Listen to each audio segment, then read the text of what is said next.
You're listening to a special edition of We Get Work, recorded live from Workplace Horizons 2025 in New York City, Jackson Lewis's annual labor and employment law conference.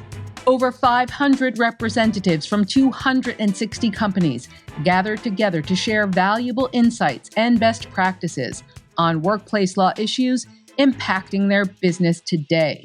Here's your personal invitation to get the insights from the conference delivered directly to you. We'll see you in 2026.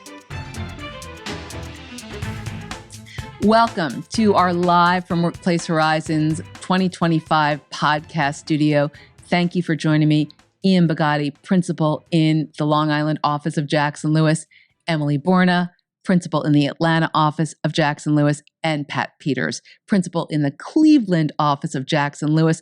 I'm going to make this easy for you to start with. All I want you to do is just tell me a little bit about your practice and really what kinds of issues you're hearing from employers in 2025, which we know has been a very interesting year so far.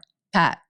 Absolutely. Thanks, Alicia. So my name is Pat Peters, and I co-lead with Emily the National Manufacturing Industry Group at Jackson Lewis. And a lot of my work is centered on employment advice and counsel, as well as litigation. And one of the reasons that I love what we do is that it's very timely. And I say that because if you think about 2020 with the coronavirus and the social unrest leading into a presidential election and a change in administration, all of that was reflected in the workplace. Fast forward 4 years later, another change in administration, and there's even more uncertainty. So I think uncertainty is the word of the day, has been the word of the week here at Workplace Horizons. And that's what I think our clients are looking for, is some certainty in an uncertain world. And we're here to work with them to work through those issues and provide them some clarity on some issues. And we had a great roundtable this morning to discuss some of those topics. Emily. Even to the extent it was a square table, there was incredible exchange. And just from my perspective, this is a big year for me. I'm looking forward to celebrating 30 years with the firm this November. Congratulations. Thank you. It's been a minute. And like Pat, I also do a lot of advice and counsel, as well as employment litigation discrimination. And as the co-leader with Pat of the Manufacturing Industry Practice Group, it is really great, not just to get some guidance in this time of uncertainty, but to hear from the front line what our clients are dealing with. And as several clients told me after our session, just to feel that they're not alone in struggling with these issues. So I do a lot with leave management. One of the first questions we had was about intermittent FMLA, which is right up my alley. We'll talk about some of the other things as well. I advise on RIFs, background checks, staffing, investigations, and all of those things are certainly coming to the front with so many developments happening with this new administration. Right. Ian. Thanks. Happy to be here.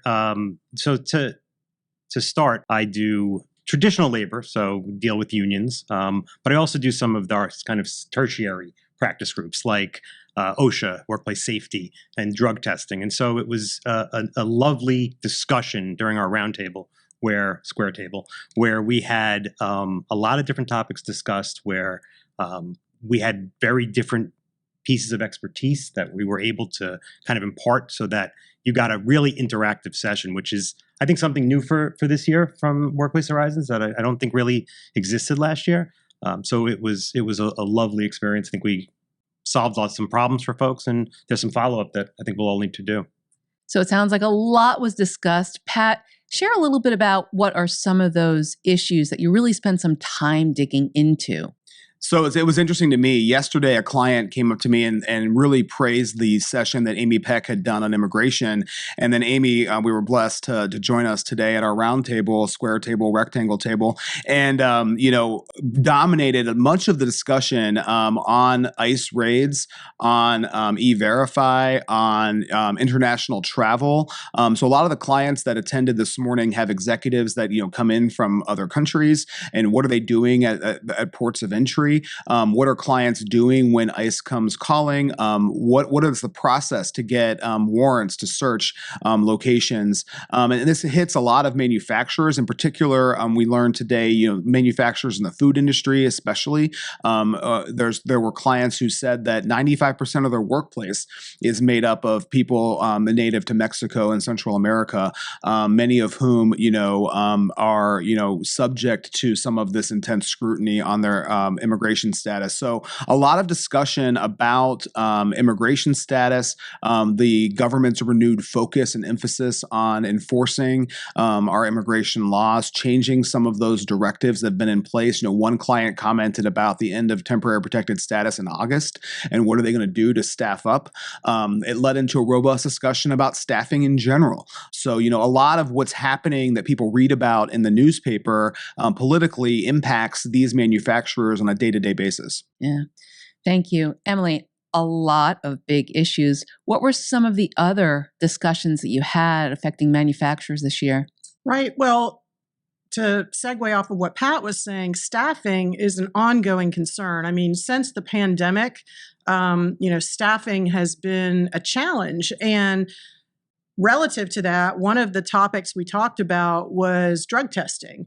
And with legalization of marijuana in so many states, 9 states for recreational purposes, 20 states and counting for medicinal purposes, are these employers even doing pre-hire, post-offer testing? We had a question right on that issue, and I kid you not, 5 minutes after I left the session, I had a call from another client who had to send a third shift worker to a hospital in a remote area in the middle of the night where they did automatic testing, even though this client had elected not to do it anymore because staffing has been so challenging. Sure enough, the employee tested positive for marijuana. And so we had a discussion about termination considerations, workers' comp considerations. And, in a state like Georgia, where this employer has the drug-free workplace policy, they can certainly move ahead with a termination. But you have to look at that really closely in every jurisdiction. You got to look at your policies and practices. And it was reinforcing and ironic that came up 5 minutes before I got the call. So, we had several clients help us facilitate this discussion. And, to add to what Pat was saying, one of them, Ellen Weitz with Siemens Energy, for example, a German-based company, really made some heavy notes as Amy was talking about immigration issues. And, when their executives are traveling here, should they have burner devices? Or even when U.S. Citizens are traveling, there's authority to look at your devices, whether it's a company issued cell phone or a laptop, and turn your phone off when you go through customs, because if it's open and they put your face up next to it, they can search it. So there was a lot of things to think about and take away from our discussion. Thank you, Emily. I know there was a lot of issues that are changing quickly since the beginning of 2025. But Ian, I want to talk about the law, because the law evolves whether or not we have a new administration come into office. I mean, that's one of the reasons we have Workplace Horizons every year, right? To bring our clients up to date on what's happening. So for manufacturing clients in particular, what would you say are some of the more significant changes since we all met together last year? Sure, and that's a great question, Alicia. We had a lot of clients raise union-related issues. And for those that attended the full conference, we had a session with Chairman Kaplan of the Labor Board. And it drove a lot of thought process, right? And so our clients don't know how to react where the labor board has basically been paused right now. So new administration comes in, the expectations are that we're going to change a lot of the pro-labor, pro-employee direction of the labor board. So we had a case called Cemex that came out in 2022 or 2023, changed the way unions can organize employers, put a burden on the employer to file their own petition if a demand for recognition was requested. And so when a new administration comes in, our expectations are, and our clients' expectations are, that we're going to get a change. And that change is going to be relatively quick. Unfortunately, the way this administration has dealt with this issue is removing a member from the National Labor Relations Board, which means there's no quorum, which means we can't get changes to the law. So now employers are dealt with trying to deal with this uncertainty. We're still under old law that wasn't pro-employer. Do I change? Do I go through my workplace policies and change them to what I believe the new administration and the new labor board is going to direct? It's very challenging for them to understand, well, when do I make these changes? How much risk should I take with regard to these issues? So that was one thing that came up during our conversations. And, again, a lot of it's a wait and see approach, and it's a risk tolerance approach. So each particular company has to decide, well, do I want to take that next step, or do I want to wait until there's actually a quorum? And we may not see a quorum for the labor board. It could be a year. It could be till the end of this year. So we'll have to wait and see how that evolves. So now what do we do, right? How can we share some key takeaways just to keep everybody, moving forward through this uncertainty, Pat? Well, some of the takeaways that I jotted down from the rectangle table is for the immigration enforcement. We can audit the I-9s, right? Because if you've done an audit and you've identified issues, that's going to protect you in the future. So I think now more than ever, getting a handle on who's working for you to head off any immigration enforcement and potential ramifications and penalties. Staffing, planning ahead, thinking about, some of the clients were even talking about investing in pathways programs and vocational schools. One of the things that resonated with me were clients talking about how there are individuals in the baby boomer generation who are going to retire. And that's not ageist, it's just the fact. And there's no one to backfill these positions. So training and thinking ahead and having backfills and where is the staffing going to come from? So the key takeaway to me is, yes, it's uncertain, but you still have a business to run. So what are those contingency plans to make sure we have people that are able to fulfill the functions to get our products manufactured into the marketplace? So Emily, helping people run their business, it's part of what we do. We are a labor and employment firm. Can you share how Jackson Lewis, and in particular the manufacturing industry group, is helping clients and employers deal with everything that they have to go through in 2025? Absolutely, Alicia. We've given this a lot of thought, and we do have some tremendous resources. We recently did a podcast with you on anticipated reductions in force. I'd be lying if I said the word tariffs didn't come up during our rectangle table discussion this morning.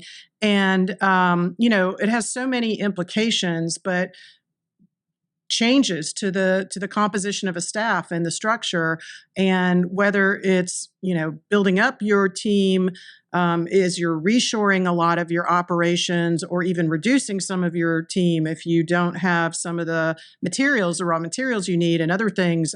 We certainly have tools to help with that, and some great subject matter experts. There was also some discussion about a tool we have called Check It, which is a compilation of multi-state surveys that we keep updated all the time. And when we were discussing things like background checks and how far employers go in checking, and whether, in difficult staffing circumstances, you really want to do a deep dive on a background check. Likewise, when we're considering drug testing, what is the local law? It varies dramatically from place to place. And so we've compiled and keep current those sort of resources for clients, which can be a big assist. And, one of the first questions we had about FMLA and abuse of FMLA and intermittent leave. And we've got mandatory overtime, and suddenly everybody has a migraine, and their certification said that they would only have 1 or 2 a month, but now they're taking 4 or 5 days a month. What can we do to curb that abuse and to really, keep a handle on things to keep the operation running? We have another tool, a Leave Suite tool, that walks employers through the steps to consider. Obviously, an individualized assessment in each case is necessary. It's such a fact-intensive inquiry, but we do have some great tools for clients that can be a big help as you're trying to keep your operation running. Yeah. Products, partnership, and deep knowledge of the manufacturing industry. Ian, Emily, Pat, thank you so much for joining us in the podcast studio this morning. And I look forward to this conversation next year at Workplace Horizons 2026. Thanks, Alicia. Thank you for listening to Jackson Lewis's podcast, We Get Work. Focused solely on workplace issues, it is our job to help employers develop proactive strategies, strong policies, and business-oriented solutions to cultivate a workforce that is engaged and stable. Please tune into our next program, where we will continue to tell you not only what's legal, but what is effective. We Get Work is available to stream and subscribe on your streaming platform of choice, including Apple Podcasts, Spotify, and YouTube. For more information on today's topic, our presenters, and other Jackson Lewis resources, visit jacksonlewis.com. As a reminder, this material is provided for informational purposes only. It is not intended to constitute legal advice, nor does it create a client-lawyer relationship between Jackson Lewis and any recipient.